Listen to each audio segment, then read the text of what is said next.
Полет с молитвой. Пассажиры аэропорта Магаз теперь имеют возможность коллективно совершать намаз.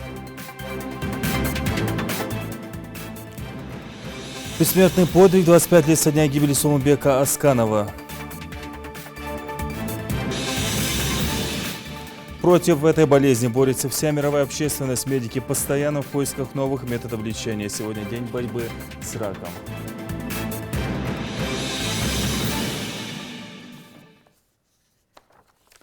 На телеканале Ингушетия новости 24, в студии Амирхан Зортов. Здравствуйте. Полет с молитвой. Пассажиры аэропорта Магаз теперь имеют возможность коллективно совершать намаз в новой мечети. Ее открытие состоялось сегодня в торжественной обстановке. Небольшой храм строили в течение года. Удобства предусмотрены как для мужчин, так и для женщин. Репортаж Юсупа Гелисханова.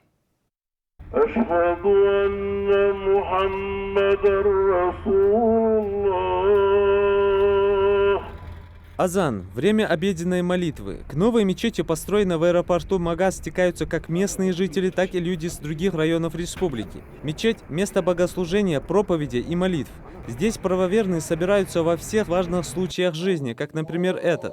На торжественном открытии присутствуют и почетные гости: глава республики Юнузбек Евкуров, старейшины, богословы и главы муниципалитетов. Собравшиеся совершили коллективную молитву, после чего глава региона в своем выступлении отметил: возможность возведения новых мечетей Всевышний дает только избранным.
В честь открытия мечети собравшиеся читают мавлид и восхваляют пророка Мухаммада, да благословит его Аллах и да приветствует.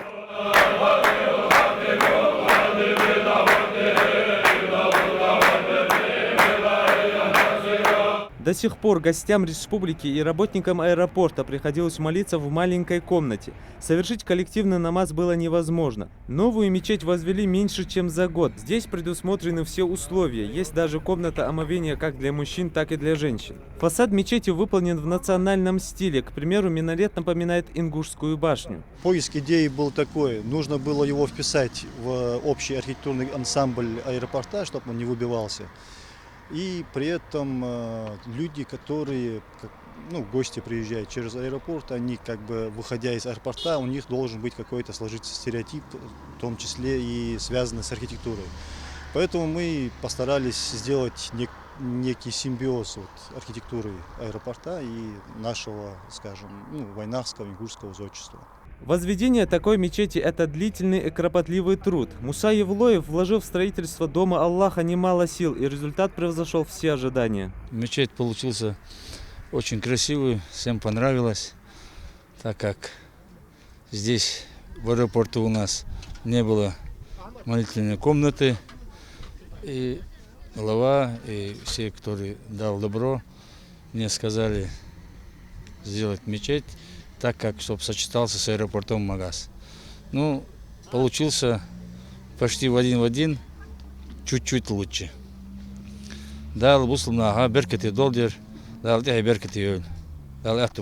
Первое, что сделал пророк Мухаммад, да благословит его Аллах и да приветствует, после переселения в Медину, это возведение мечети.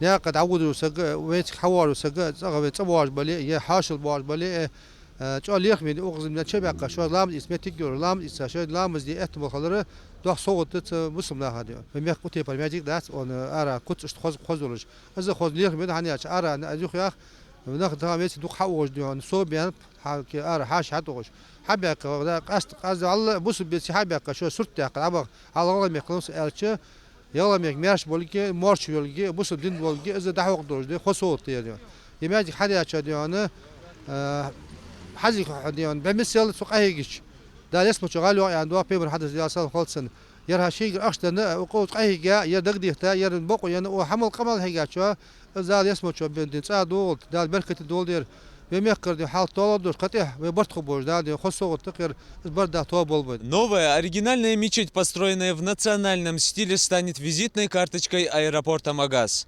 Юсуп Гелисханов, Адам Далаков, Новости 24.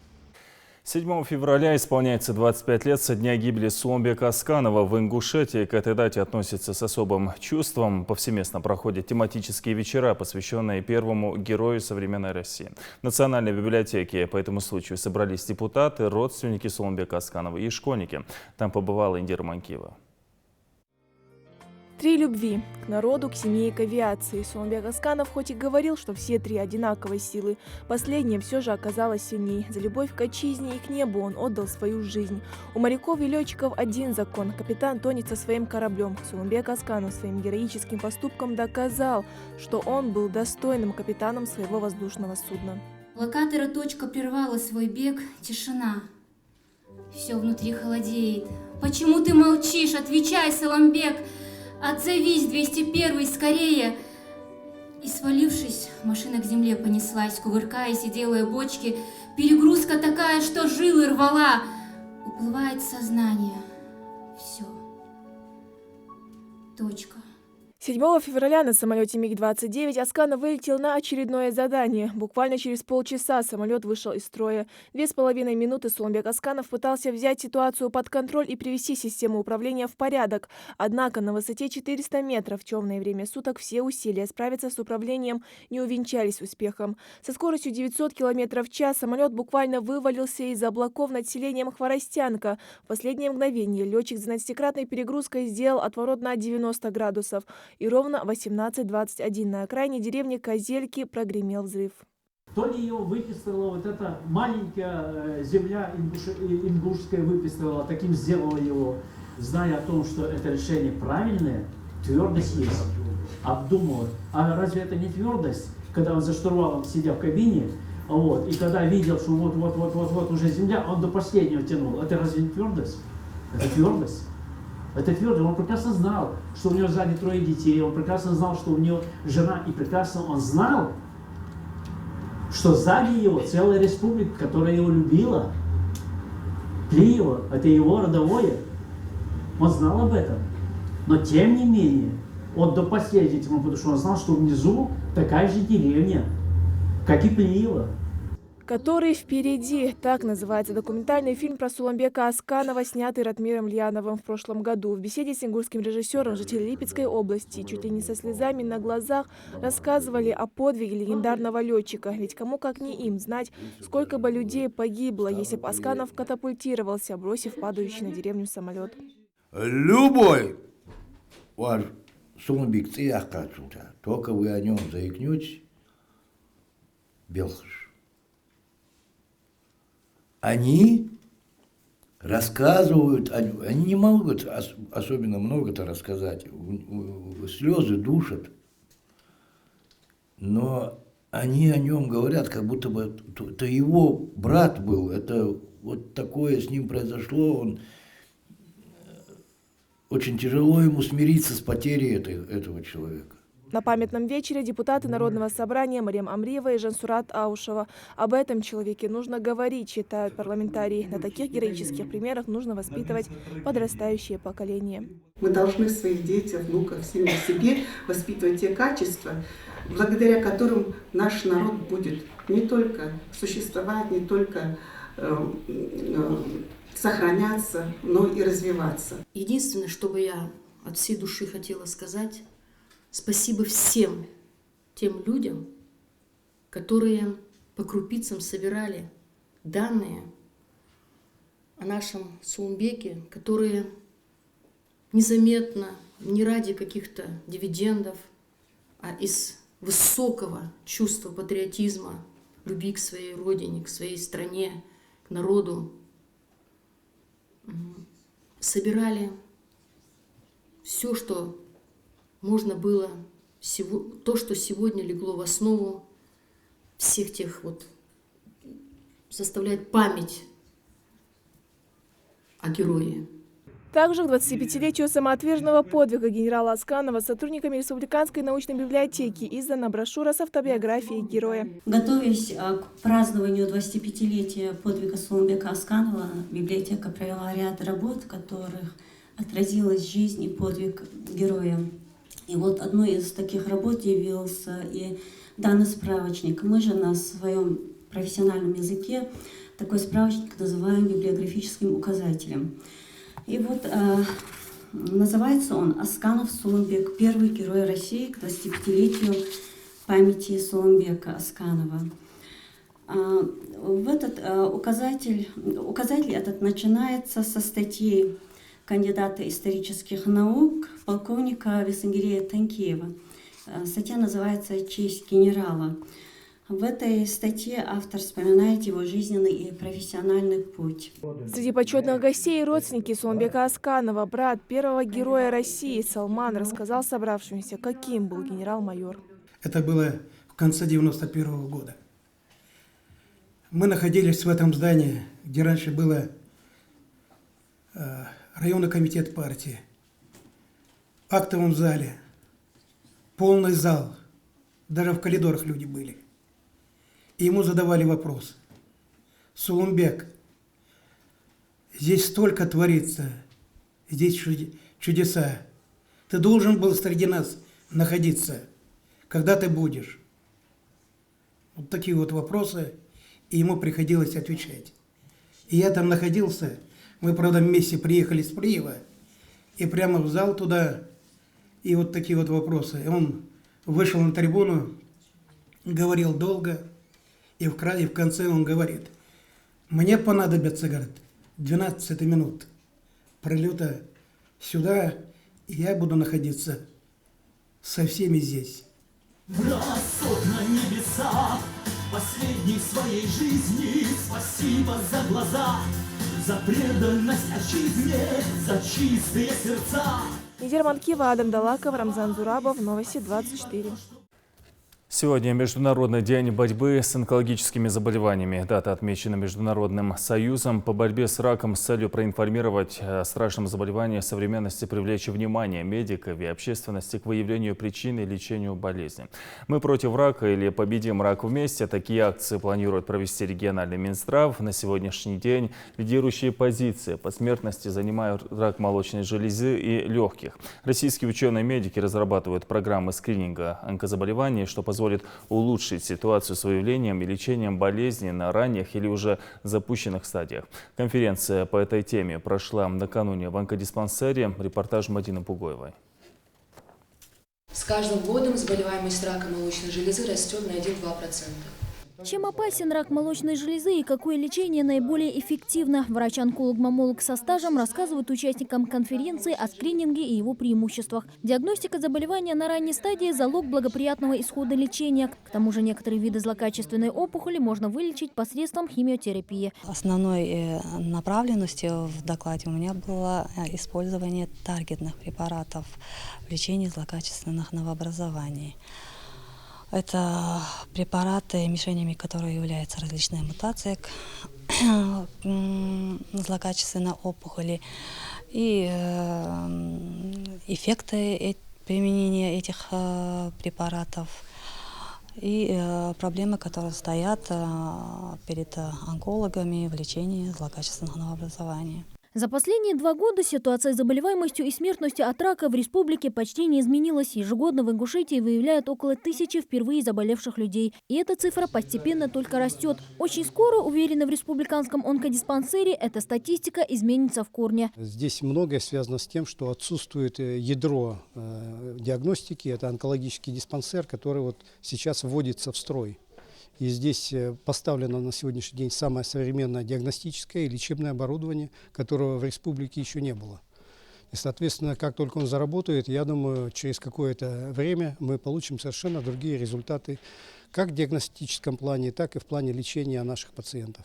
Отныне больным раком можно будет оказывать высокотехнологичную помощь на базе онкологического диспансера. Полный запуск медицинского объекта позволит в этом году повысить выявляемость заболевания и тем самым снизить смертность от рака почти на 30%. А поскольку и наша медицина уверенно шагнула вперед, то и местный менталитет не должен становиться барьером между ранней диагностикой болезни. Сейчас имеет такую особенность онкологические заболевания, что они протекают практически бессимптомно. И если человек периодически приходит хотя бы раз в 3 года, раз в 2 года, раз один даже год приходит и обследуется, дабы выявить какое-то заболевание, которое еще он сам не чувствует, это будет улучшать и качество жизни этого человека, раннему выявлению заболевания и, конечно же, продление жизни человека. До официального открытия республиканского онкологического диспансера осталось совсем немного. Сейчас идет монтаж необходимого оборудования, а медицинский персонал учреждения проходит спецподготовку. Очень скоро первых пациентов примут 2 хирургических отделения по 30 коек, отделение лучевой и химиотерапии. Задолго до этого здесь открыли диспансерно-поликлиническое отделение с дневным стационаром и отделением амбулаторной хирургии. В структуре нашего диспансера в данный момент функционирует цитологическая лаборатория. В таком исполнении единственная в нашей республике. Мы вели амбулаторный прием, мы нашим пациентам проводили лекарственный компонент лечения в условиях дневного стационара. Это и химиотерапия, и гормонотерапия, и поддерживающая терапия, и сопровождение химиотерапии, бисфосфоната и так далее. Чтобы в значительной мере снизить смертность от рака в регионе, вместе с запуском онкодиспансера ингушским медикам необходимо наладить работу в различных направлениях. Выявлять болезни на ранних стадиях ее развития очень скоро ведущие онкологи республики во главе с доктором медицинских наук Виталием Коваленко будут посредством внедрения скрининговых программ. Параллельно врачи амбулаторно-поликлинического звена будут обучать ранней диагностике рака. А чтобы пациенты регулярно проходили медицинские осмотры, свою лепту в пропаганду здорового образа жизни внесут региональные СМИ. Мадина Пугоева, Джамалил Тамасханов, Новости 24. Это была не единственная акция, приуроченная ко дню борьбы с онкологическими заболеваниями. Жители Карабулака, например, смогли пройти бесплатное медицинское обследование. Прием проводили онколог, эндокринологи и другие врачи узких специальностей. Слово Светлане Томовой. Несмотря на выходной день, коридоры Сунжинской поликлиники заполнены пациентами. Каждый пришел принять участие в акции, цель которой – привлечь внимание общественности к глобальной проблеме. Напомнить о том, насколько опасны и распространены сейчас онкологические заболевания. Большинство придерживается мнения, что раннее диагностирование необходимо, но пройти обследование получается только во время подобных акций. Мы работаем, не всегда у нас бывает возможность прийти и пройти. В очередях надо стоять. А сегодня есть возможность без проблем обойти специалиста, который нам нужен. А это для нас плюс. Заранее можем выяснить, что с нашим организмом. Сегодня каждый желающий может попасть на прием к онкологу, эндокринологу и гинекологу, а также сдать анализ крови и сделать УЗИ. Специалисты говорят, если выявить злокачественную опухоль на ранней стадии, пройти необходимый курс лечения, коварный недуг можно победить. Вот эта каждая акция, она в принципе направлена на то, чтобы заставить людей задуматься о том, что нужно обследоваться. Но это не значит, что в любой другой рабочий день они не могут пройти вот эти же методы исследования. Все эти специалисты, все эти исследования, они проводятся ежедневно с утра до вечера. Поликлиника у нас работает с 8 часов. И все это исследование может пройти каждый посетитель нашей поликлиники, каждый житель Сунжинского района может прийти и пройти вот такую вот либо диспансеризацию, либо профилактический осмотр. Акция, приуроченная ко Всемирному дню борьбы с раком, проходит также и в Карабулакской поликлинике. Перед кабинетами врачей образовались целые очереди. В основном это женщины, ведь они в первую очередь должны заботиться о своем здоровье, чтобы иметь возможность родить и быть счастливыми. Поэтому врачи советуют не откладывать профилактический визит к специалисту. Сколько женщин свободных сегодня прошло, а так хоть домохозяйки не ходят свободным, даже нету этого времени прийти сюда. А сегодня было очень много людей. Очень важно для каждого жителя в свое время проверить, узнать, что с ним происходит, как организм ведет себя. И хочется, чтобы каждый житель нашей Ингушетии обследовался. Врачи советуют не пренебрегать профилактикой, не злоупотреблять вредными привычками и вести активный образ жизни. Но если болезнь все же не удалось избежать, очень важно выявить ее на ранней стадии. Сегодня к врачу-онкологу с утра обратилось десятки пациентов. Эти пациенты, у них таких серьезных проблем нет. Это предраковые проблемы, их можно решить до... Да.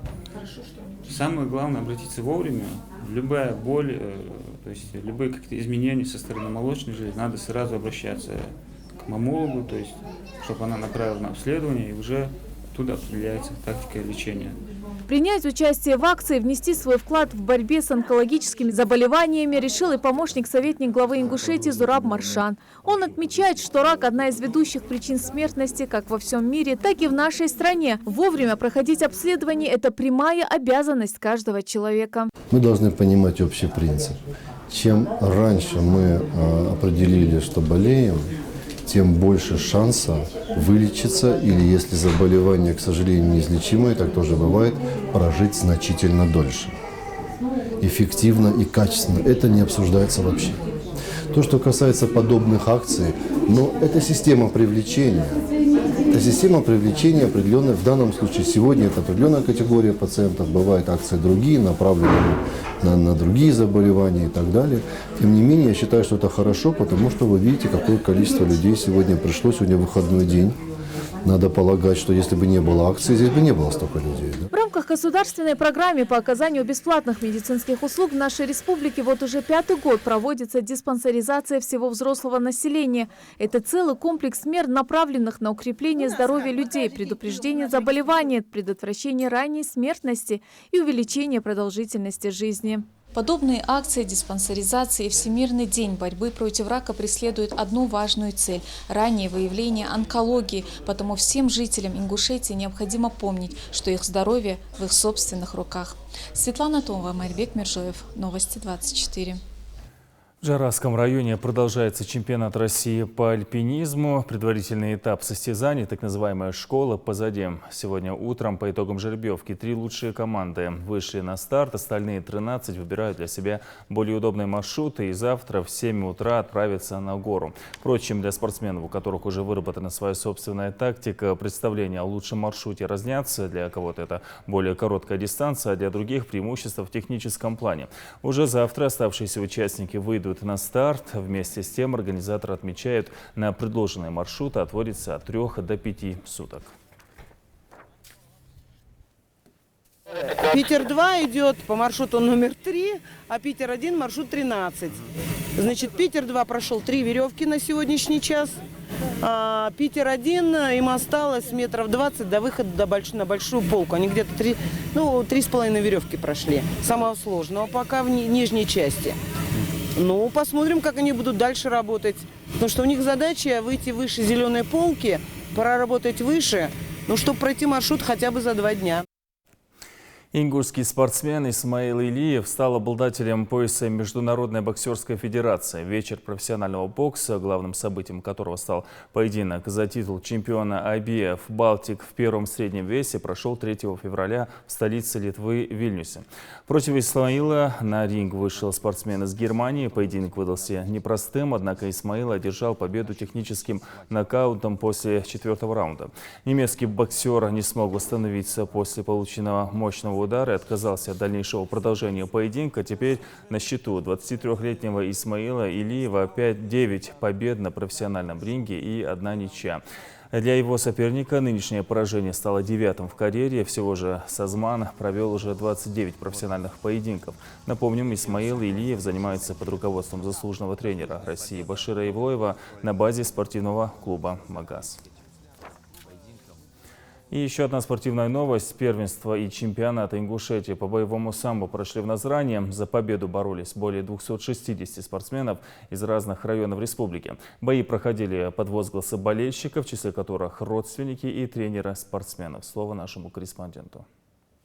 Магомед Султыгов не раз становился призером различных соревнований по грэпплингу, но участие в республиканском чемпионате для него дебютное. Уже с начала поединка Магомед показал, что настроен лишь на победу. В середине первого раунда он провел удушающий прием, тем самым заставив своего соперника отказаться от продолжения поединка. Я планирую по баллам выиграть, потому что волнительно всегда первый бой бывает. Но я не думал так, что он поведется. Он слишком быстро так пошел, я за спину взял. А на соседнем ковре в поединке за третье место в весовой категории 44 килограмма сошлись бойцы из младшей возрастной категории. Магомед Биштоев участвует в республиканском первенстве уже третий раз. Опыт выступлений на соревнованиях такого масштаба позволяет ему провести очень зрелищный и эмоциональный поединок и удушающим приемом одержать безоговорочную победу. Первый бой я проиграл, но за третью схватку я дрался и выиграл. Очень много тренировок, отрабатывал болевые приемы, удушающие, захват ноги. Поддержать участников чемпионата республики помимо родных и друзей приехали именитые спортсмены, по словам которых грэпплинг в Ингушетии развивается очень большими темпами. А подтверждение тому яркие и зрелищные поединки юных бойцов. Выступление на хорошем уровне. Здесь есть ребята-грэпплеры, которые как бы не только на этом чемпионате, но и на прошедших турнирах выступали, получали там призовые места. Мы сейчас начали это вид спорта развивать в Ингушетии. Думаю, что будут хорошие результаты скоро. Стойка, партер, броски и ударная техника. Именно эти аспекты необходимо ежедневно отрабатывать спортсменам, выбравшим боевое самбо. Участники первенства и чемпионата республики показали очень высокий уровень подготовки, который им в скором времени, безусловно, пригодится на международных соревнованиях. Федерация боевого самбо Республики Ингушетия при поддержке Головной Федерации Московской выявляет потенциал, возможности местных спортсменов на предмет успешного участия в турнирах, таких как чемпионат первенства России. То, что здесь человек выиграет, это вовсе не означает, что через несколько месяцев он будет готов и есть гарантия того, что выступит успешно на чемпионате России. Мы будем смотреть, будем потом делать прикидочные бои. Конечно, выиграть такого количества людей – это достаточно серьезное доказательство его подготовки. Зрелищными и напряженными были бои в тяжелых весовых категориях. Словом, эти соревнования показали, что класс ингушских бойцов по боевому самбо и грэпплингу достаточно высок, чтобы они могли смело заявить о себе на международной арене. Передаю Межоева, Исмаил Гатагажев, Рамазан Межоев, Новости 24. Это были все новости на сегодня. Далее смотрите рекламу и прогноз погоды. Всего доброго.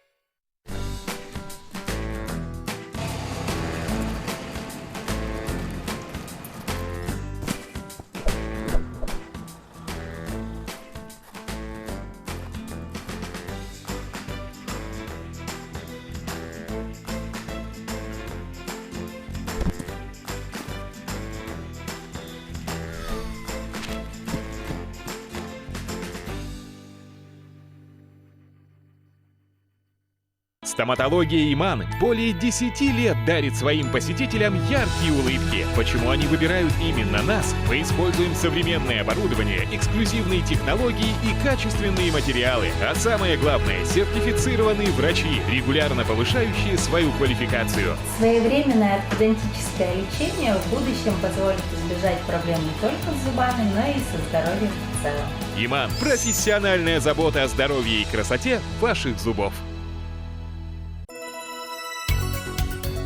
Продается двухкомнатная квартира общей площадью 90 квадратных метров на 4-м этаже в 6-м микрорайоне города Магаз по улице Кулиева, 20. Обмен не интересует, звонить только по делу. Обращаться по телефону 8 928 099 16 16.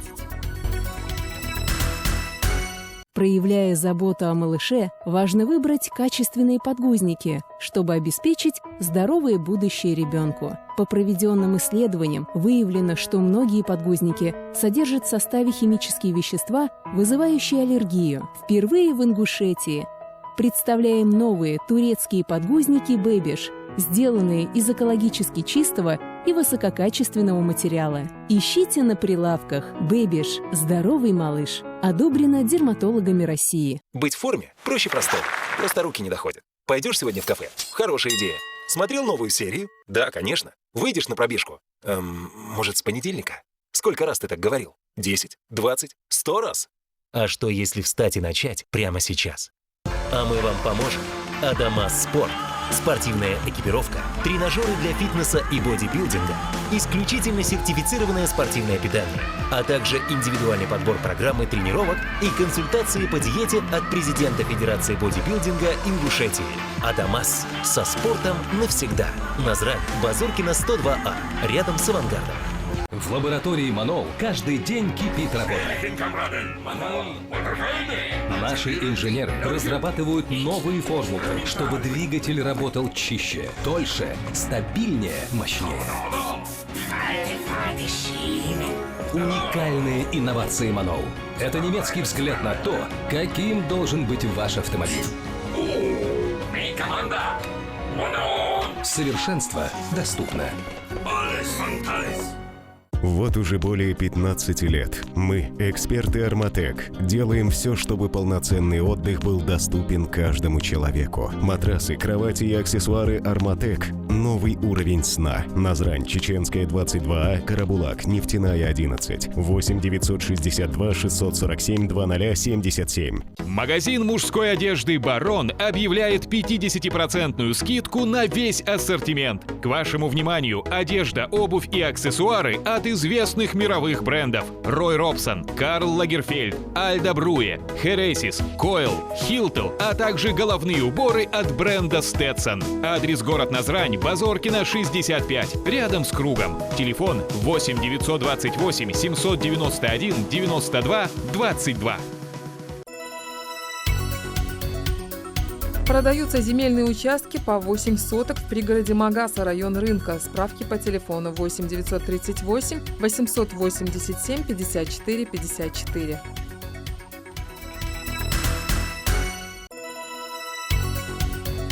6 по 13 февраля Краснодарский филиал микрохирургия глаза имени Федорова проводит диагностику зрения и отбор на операцию катаракта, глаукома, коррекция близорукости и лечение косоглазия. Наш адрес: город Назрань, улица Газдиева, 48. Обращаться по телефону 8 928 793 47 90.